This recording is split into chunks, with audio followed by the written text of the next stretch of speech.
Hello नमस्कार, मैं सालिम कुरैशी और आप सभी का स्वागत करता हूं साइंस की अपनी इस क्लास में। कल जो हमने पढ़ा था वो क्वेश्चन था, आज जो हम पढ़ने वाले हैं वो अपना क्या है, शोषण है। चलो देखते हैं। शोषण, ग्लूकोज के विखंडन से ऊर्जा प्राप्त करना क्या कहलाता है, शोषण कहलाता है। इससे पहले हम जो पढ़ के आए थे वो अपना क्या था, पोषण था। और पोषण के दौरान हमने क्या क्या ग्रहण किया था, C6H12O6। एक अपने पास क्या था, ग्लूकोज का खंड था, एक ग्लूकोज था। और इस ग्लूकोज के भाग को हमने क्या किया था, सरलीकरण किया था। इसका हमने क्या किया था, सरलीकरण, या इसको हमने ग्रहण किया था।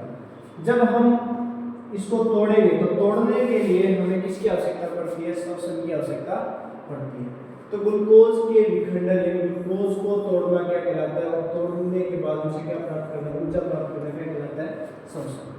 विभिन्न पथों द्वारा ग्लूकोज का विखंडन यानी ग्लूकोज को हम अलग अलग प्रकार से तोड़ सकते हैं। ये जो अपना भोजन के दौरान जो ग्लूकोज ग्रहण करते हैं इनको हम क्या करते हैं, अलग अलग प्रकार से क्या करेंगे, तोड़ेंगे, विखंडित करेंगे। ठीक है, मैं थोड़ा आपको बड़ा करके दिखा देता हूँ।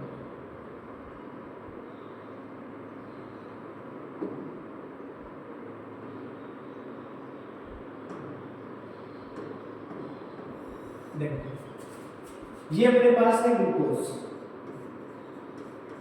अपने पास क्या है, ग्लूकोज। और इस ग्लूकोज के जो कार्बन होते हैं वो कितने अणु है, इसके 6। कोशिका द्रव्य के अंदर ये जो अपना ग्लूकोज है वो कोशिका द्रव्य में किसमें टूट जाता है, पाइरूवेट में टूटता है। किसमें टूटता है, पाइरूवेट में टूटता है।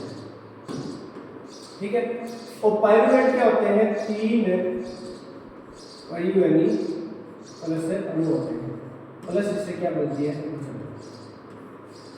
ठीक है। ये जो ग्लूकोज के अणु है इसको हम 3 प्रकार से तोड़ सकते हैं। वैसे तो रैंडमली 2 प्रकार से तोड़ेंगे। कौन कौन से, एक तोड़ते हैं ऑक्सीजन की अनुपस्थिति में,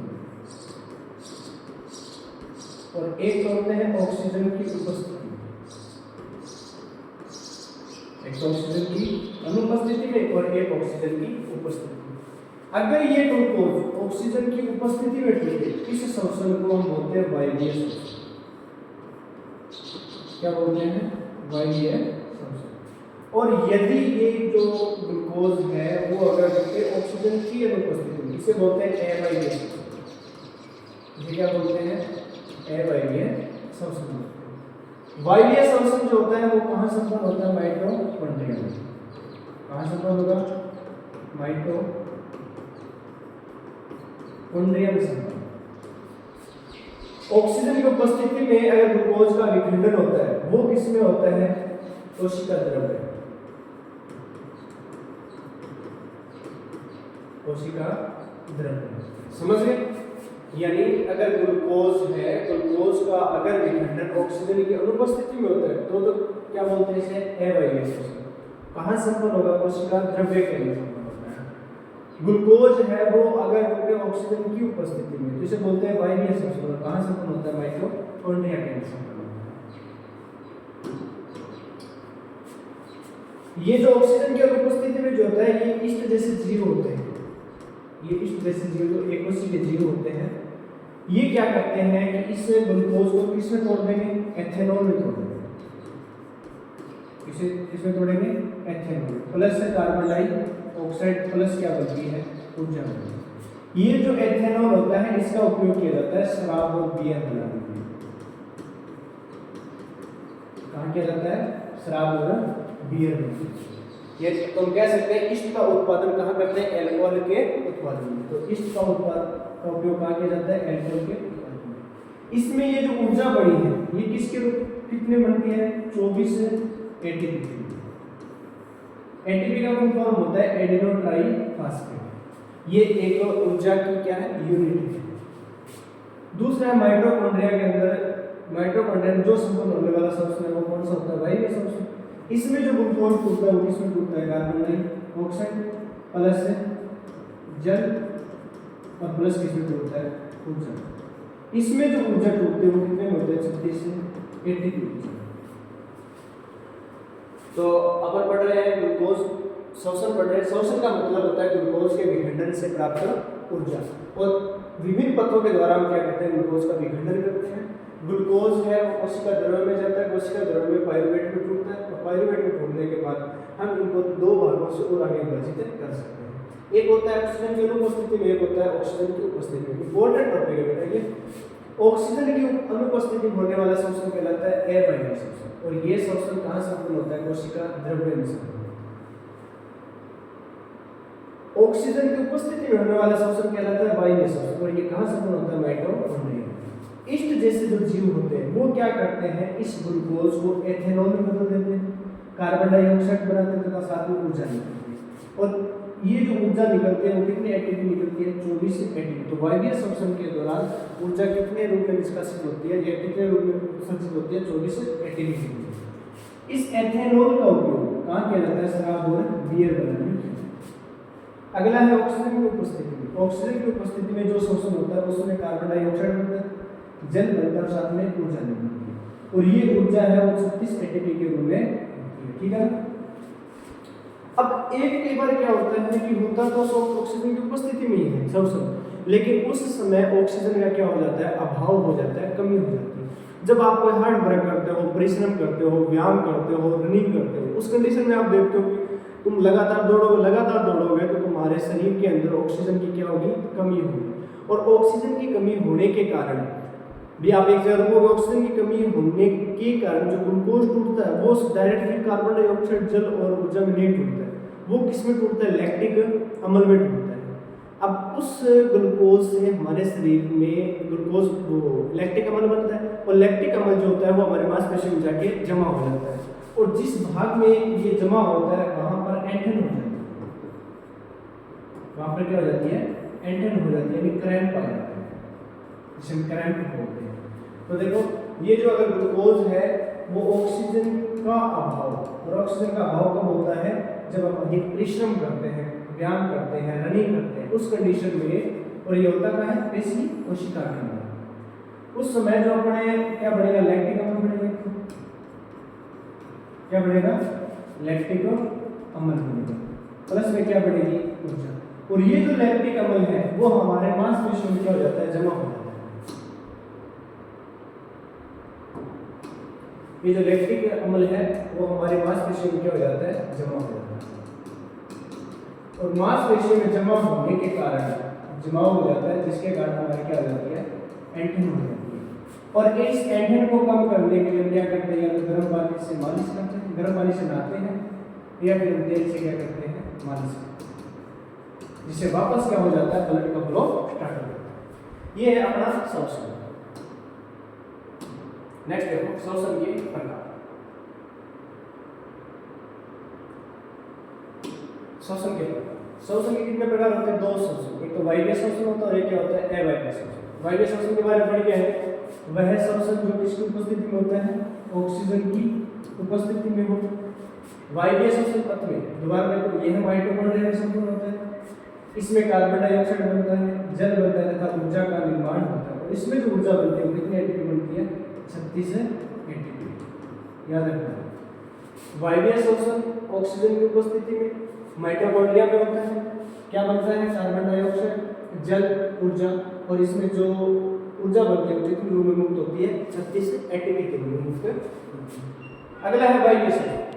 यह शोषण ऑक्सीजन की अनुपस्थिति में होगा, इसमें होगा ऑक्सीजन की अनुपस्थिति में, और ये कोशिका द्रव्य में संपन्न होता है। कहाँ संपन्न होता है, कोशिका द्रव्य में संपन्न होता है। इसमें क्या बनता है, एथेनॉल बनता है, कार्बन डाइऑक्साइड तथा ऊर्जा का क्या होता है, निर्माण, और इसमें जो ऊर्जा बनती है कितनी बनती है, 24 एटीपी ऊर्जा मुक्त होती है।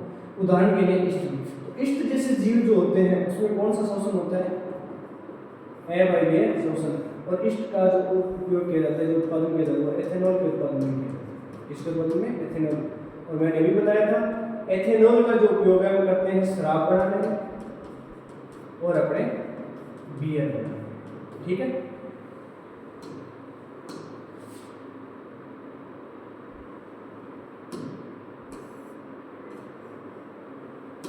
एक अपने पास कोशिका का अभाव, इसमें ऑक्सीजन की क्या रहती है, कमी रहती है, और हम परिश्रम या व्यायाम करते हैं तो हमारी पेशी कोशिका में परिश्रम या व्यायाम करते हैं उस कंडीशन में ऑक्सीजन का अभाव होता है और हमारी पेशी कोशिकाओं में ये संपूर्ण होता है। तो 3 चीज पढ़ के आए हैं, वायवीय श्वसन, अवायवीय श्वसन और ऑक्सीजन का अभाव। ठीक है, वायवीय श्वसन माइटोकॉन्ड्रिया में, ये कहाँ होता है? कोशिका द्रव्य में। ये कहाँ होता है? पेशी कोशिका में। ठीक है, ये क्या होता है? पेशीय कोशिका। माइटोकॉन्ड्रिया में जो ऑक्सीजन का अगर तो विखंडन हो, ग्लूकोज का विखंडन होगा किसमें होगा? कार्बन डाइऑक्साइड में, जल में, प्लस 36 एटीपी ऊर्जा। ठीक है, अवायवीय श्वसन में जो होगा वो किसमें होगा? एथेनॉल में, प्लस कार्बन डाइऑक्साइड प्लस ऊर्जा। कितनी ऊर्जा में? 24 एटीपी। पेशी कोशिका में जो होता है वो किसमें होता है? लैक्टिक में, अम्ल में, और प्लस ये जो लैक्टिक अम्ल है ये हमारी मांसपेशियों में जमा करता है और जिससे क्या हो जाती है? इंधन हो जाती है। और ये लैक्टिक अम्ल किसमें पाया जाता है? दही में भी पाया जाता है। ये पढ़ के थोड़ा सा और बता देता हूँ कि अपनी जो सामान्य श्वसन दर होती है, सामान्य श्वसन दर वो होती है 15 से 18 बार। कितनी होती है? 15 से 18 बार। और परिश्रम के समय जब तुम यदि व्यायाम करते हो तो ये कहाँ चली जाती है? 25 से अधिक से। ठीक है, ये तो इम्पोर्टेंट है, ध्यान रखना। सामान्य श्वसन दर कितनी होती है? 15 से 18 बार। और परिश्रम के समय कहाँ चली जाती है? 25 से अधिक से। नेक्स्ट देखो, इसमें लैक्टिक अम्ल या ऊर्जा बनती है। नोट, अचानक क्रिया होने से हमारी पेशियों में लैक्टिक अम्ल का निर्माण होना क्रैम्प यानी एंटिन का कारण बनती है। अभी बताया कि हम काम करेंगे, काम करने के बाद ऑक्सीजन का अभाव होगा, ऑक्सीजन का अभाव होगा तो लैक्टिक अम्ल का क्या होगा? जमाव। लैक्टिक अम्ल का जमाव होने के कारण हमारे मांसपेशियों में क्रैम्प यानी एंटिन हो जाती है। एटीपी अभी पढ़ गया ना कि वायवीय श्वसन के अंदर 36 एटीपी ऊर्जा मुक्त होती है और वायवीय श्वसन के अंदर 24 एटीपी ऊर्जा मुक्त होती है। एटीपी का फुल फॉर्म होता है एडिनो ट्राइफॉस्फेट। होता है क्या? देखो, कोशिकीय श्वसन द्वारा मोचित ऊर्जा तत्काल ही एटीपी नामक अणु के संश्लेषण में प्रयुक्त हो जाती है, जो कोशिका की अन्य क्रियाओं के लिए ईंधन का कार्य करती है। कोशिका में एटीपी का उपयोग पेशियों के सिकुड़ने, इसमें पेशियों के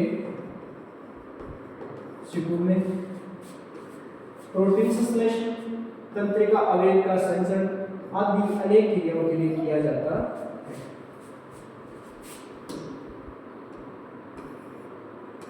अब देखो, दिन व रात में पेड़ पौधे के श्वसन का यानी पेड़ पौधे दिन में कैसे श्वसन क्रिया करते हैं और रात्रि में कैसे श्वसन क्रिया करते हैं, इसके बारे में देखो कि रात्रि में जब कोई प्रकाश संश्लेषण की क्रिया नहीं होती है तो कार्बन डाइऑक्साइड का निष्कासन ही मुख्य आदान प्रदान होता है और दिन में श्वसन के दौरान कार्बन डाइऑक्साइड के प्रकाश संश्लेषण बढ़ के प्रकाश संश्लेषण के दौरान जो क्या होती है वो अपने जो मुख्य द्वार कोशिकाएं होती है वो क्या हो जाती है? खुल जाती है।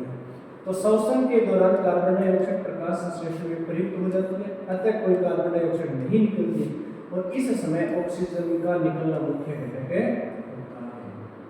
रात्रि में तो ये कार्बन डाइऑक्साइड ग्रहण करते हैं, सॉरी छोड़ते हैं, और दिन में ये क्या करते हैं? ऑक्सीजन को निकालते हैं। अब मानव में श्वसन है, देखो मानव में श्वसन तंत्र से पहले मैं कुछ आपको एक चीज और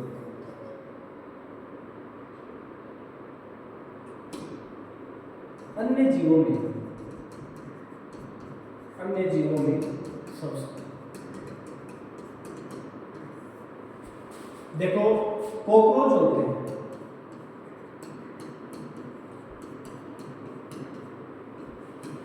जैसे 3 चक्कर होते हैं, इनके अंदर क्या होते हैं? श्वास छिद्र होते हैं।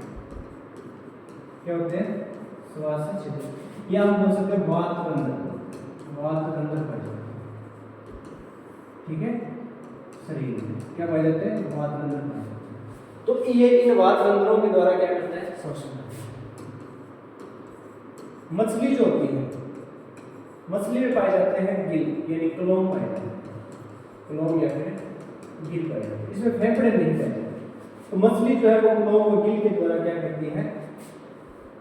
श्वसन क्रिया। मानव में क्या पाए जाते हैं? फेफड़े पाए जाते हैं। इसमें जो श्वसन क्रिया होती है वो कहां से होती है? फेफड़े। मेंढक जो होता है, मेंढक के अंदर वात रंध्र में पाए जाते हैं और क्या पाए जाते हैं? फेफड़े भी पाए जाते हैं। ठीक है, तो वात रंध्र में पाए जाते हैं और क्या पाए जाते हैं? फेफड़े। ये दोनों प्रकार से क्या कर सकता है? श्वसन क्रिया कर सकता है। ठीक है ना, ये तो याद रखना। कॉकरोच है वो श्वास छिद्र पाए जाते हैं, वात रंध्र होते हैं इसमें, मछली के अंदर क्लोम पाए जाता है, गिल होते हैं, मानव के अंदर फेफड़े होते हैं, मेंढक के अंदर क्या होते हैं? वात रंध्र यानी फेफड़े। इन दोनों के द्वारा ये क्या करता है? श्वसन क्रिया। अब देखो मानव में श्वसन तंत्र कैसे होता है।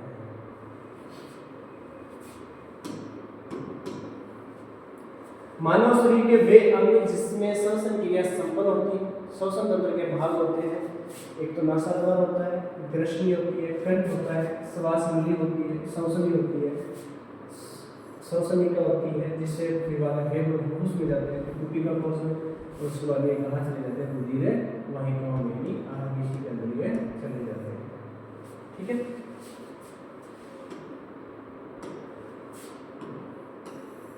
ये अपना मानव का श्वसन तंत्र का क्या है? डायग्राम है।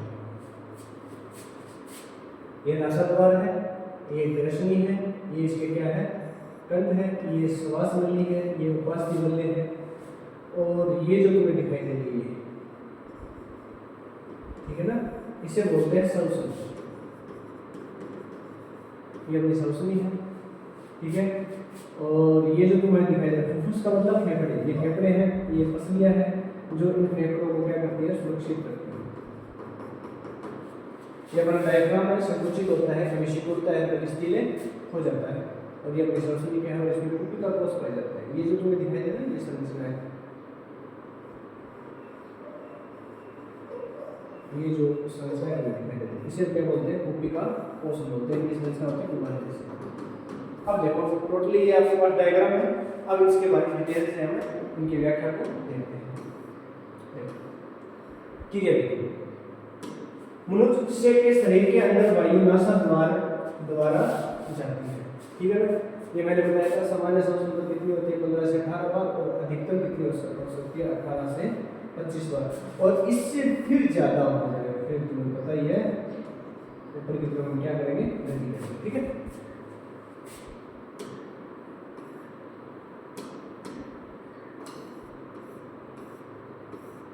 देखो नाक में उपस्थित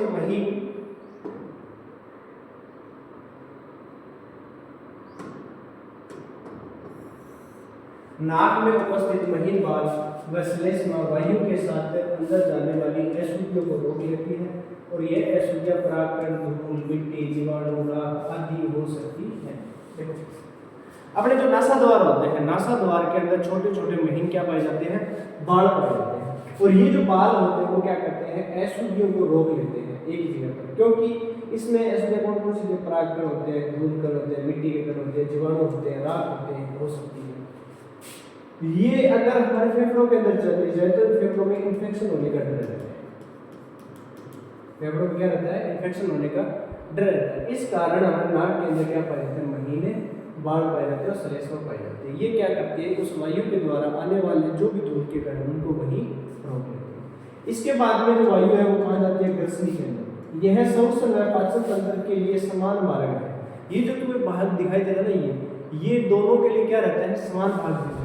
ठीक है, इसके बाद में फिर दोनों, एक तो कनिष्का में चली जाती है और एक अपना कहाँ चला जाता है? कंठ या फिर श्रवण यंत्र के अंदर चला जाता है। नेक्स्ट है कंठ या श्रवण यंत्र। यह श्वास नली के ऊपर व ग्रसिका के सामने उपस्थित एक नली है जिसकी लंबाई 5 सेंटीमीटर। कंठ की लंबाई कितनी सेंटीमीटर होती है? 5 सेंटीमीटर, ठीक है, होती है और वायु कण द्वारा फुफ्फुस में प्रवाहित हो जाती है। फुफ्फुस का मतलब फेफड़ों में चला जाता है। अब उपास्थि बढ़िया, एक होता है अस्थि और एक क्या होता है उपास्थि। उपास्थि वो होता है जो क्या होती है मुलायम होती है। यह सुनिश्चित करता है कि वायु निपतित न हो। अब इसके बाद हम क्या बात करते हैं, कुप्पिका की बात करते हैं, इंपॉर्टेंट है, एग्जाम में आने वाले क्वेश्चन है। फुफ्फुस के अंदर वायु मार्ग छोटी छोटी नलिकाओं में विभाजित हो जाता है जो अंत में गुब्बारे जैसी संरचना है। तो कुप्पिका जो होती है वो एक गुब्बारे जैसी क्या पाई जाती है, यानी फेफड़ों में गुब्बारे जैसी संरचना पाई जाती है और जिसके अंदर क्या पाए जाते हैं, लाल रुधिर कणिकाएं पाई जाती हैं। और इन कुप्पिकाओं को या इन गुब्बारे जैसी संरचनाओं को क्या बोलते हैं, कुप्पिका बोलते हैं। नेक्स्ट देखो इसके कार्य, कुप्पिका के क्या कार्य होते हैं। कुप्पिका एक सतह उपलब्ध कराती है जिससे गैसों का विनिमय यानी आदान प्रदान हो सके। कुप्पिकाओं की भित्ति में लाल रुधिर कणिकाएं यानी आरबीसी का विस्तृत जाल होता है जो रुधिर में ऑक्सीजन तथा कार्बन डाइऑक्साइड का विनिमय करती है। यानी अपने जो कुप्पिका होती है इसकी संरचना कैसी होती है, गुब्बारे जैसी होती है और ये जो संरचनाएं होती है इनके अंदर लाल रक्त कणिकाएं पाई जाती है, आरबीसी पाई जाती है। जैसे ही हम भोजन ग्रहण करते हैं, भोजन टूटता है, विखंडित होता है तो ऑक्सीजन इसके अंदर जाती है और अंदर जाने के बाद में रुधिर क्या करती है, ऑक्सीजन तथा कार्बन डाइऑक्साइड का विनिमय करती है। यानी ऑक्सीजन को तो ग्रहण करती है और कार्बन डाइऑक्साइड को तो छोड़ती है और ऑक्सीजन को किसके अंदर मिला देती है, बलन के अंदर मिला देती है। अब हीमोग्लोबिन,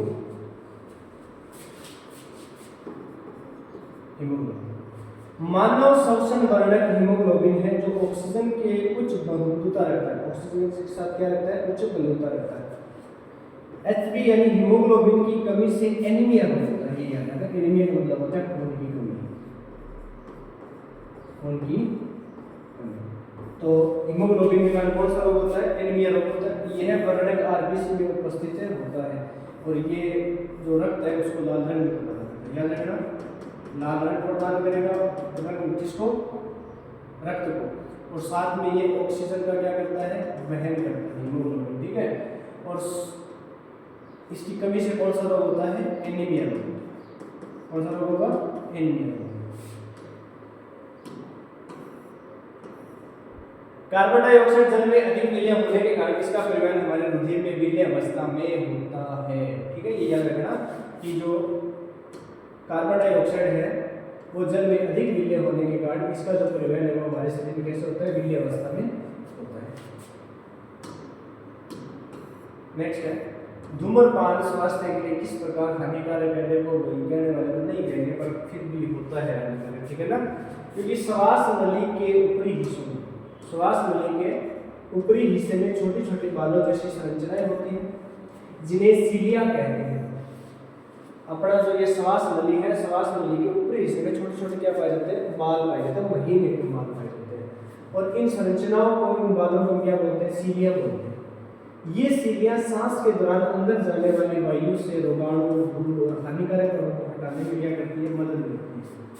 जब हम क्या करते हैं, धूम्रपान करते हैं, धूम्रपान करेंगे तो जो धुआं होता है गर्म होता है, गर्म होता है तो ये बालों जैसी संरचनाओं को क्या कर देती है, नष्ट कर देती है, जिससे धुआं है, हानिकारक रसायन है वो फेफड़ों में क्या हो जाते हैं, जमा हो जाते हैं और जिससे क्या होती है, संक्रमण यानी इन्फेक्शन होता है, खांसी हो जाती है तथा कैंसर का भी कारण बनती है। तो फेफड़ों में जो कैंसर का कारण वो ऐसे होता है, ठीक है। नेक्स्ट देखो, ये हो गया यहाँ तक अपना श्वसन, यहाँ तक अपना क्या हो गया, श्वसन हो गया। एक बार मैं थोड़ा सा रिपीट और कर देता हूँ, थोड़ा थोड़ा नॉर्मल सा, ठीक है ना। देखो श्वसन हम इससे पहले हमने पोषण पढ़ा था। पोषण क्या होता है, भोजन ग्रहण करने की विधि। हमारे पास जो फूड एलिमेंट्स हैं उनको हम ग्रहण करते हैं, ग्रहण करने के बाद में उन जटिल पदार्थों का सरल पदार्थों में क्या हो जाता है, रूपांतरण हो जाता है। इसके बाद हम श्वसन क्रिया करते हैं। श्वसन क्रिया के दौरान हम जो ऑक्सीजन ग्रहण करते हैं,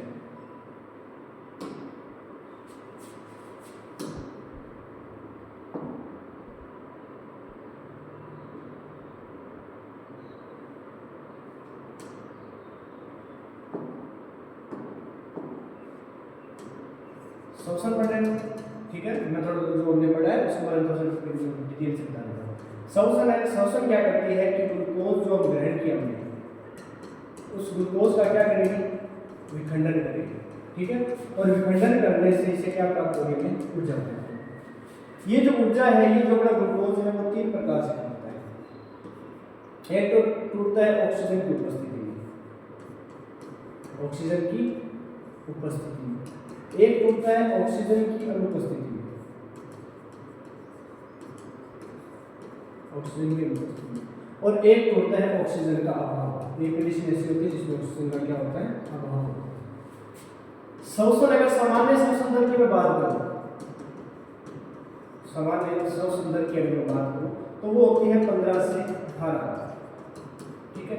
और अगर मैं परिश्रम के समय की बात करूं तो ये होती है 18 से 25, ठीक है। 7th क्लास की एनसीईआरटी में ये लिखा हुआ है। ऑक्सीजन की उपस्थिति में जो ग्लूकोज टूटता है वो टूटता है अपने पास कार्बन डाइऑक्साइड में, H2O में, और प्लस 36 एटीपी ऊर्जा के रूप में होता है, ठीक है। वायवीय उपस्थिति में अगर जो ग्लूकोज का विखंडन होता है उसे बोलते हैं वायवीय शोषण। क्या बोलते हैं, वायवीय शोषण। वायवीय शोषण कहां संपन्न होता है, माइटोकॉन्ड्रिया में। कहां होता है, माइटोकॉन्ड्रिया, ठीक है। ऑक्सीजन की अनुपस्थिति में जो ग्लूकोज टूटता है वो होता है एथेनॉल में, प्लस है H2O में, और प्लस है ऑक्सीजन। ये जो ऊर्जा बनती है, ये बनती है 24 एटीपी। ऑक्सीजन की अनुपस्थिति में होने वाला शोषण होता है वो होता है अवायवीय शोषण। कौन सा होता है, अवायवीय शोषण। और ये जो ऑक्सीजन की अनुपस्थिति में जो शोषण होता है वो संपन्न होता है कोशिका द्रव्य में। क्या होता है, कोशिका। ऑक्सीजन का जो अभाव होता है, इसमें जो ग्लूकोज टूटेगा वो टूटेगा लैक्टिक अम्ल में। कैसे टूटता है, लैक्टिक अम्ल के साथ में ये होता है पेशी कोशिका में। कहां से होता है, पेशी कोशिका, ठीक है। ऑक्सीजन की अनुपस्थिति में जो शोषण होता है अवायवीय शोषण होता है किसमें, इष्ट जैसे जीवों में। इष्ट जो एक कोशिका जीव होते हैं उसमें होता है। इस एथेनॉल का उपयोग हम कहां करते हैं, शराब में, बियर बनाने में। लैक्टिक अम्ल में टूटेगा। ये जो लैक्टिक अम्ल है वो हमारे मांसपेशियों में जाके जम जाती है, मांसपेशियों में जमाव होती है। जमाव के कारण वह क्या हो जाती है, टेंशन हो जाती है, ठीक है। कब होता है, जब हम अधिक परिश्रम करते हैं। समझ गए, ये हम पढ़ गए हैं श्वसन में ग्लूकोज का विखंडन, ठीक है। तो आज के लिए इतना ही काफी, मिलते हैं कल। आपको धन्यवाद।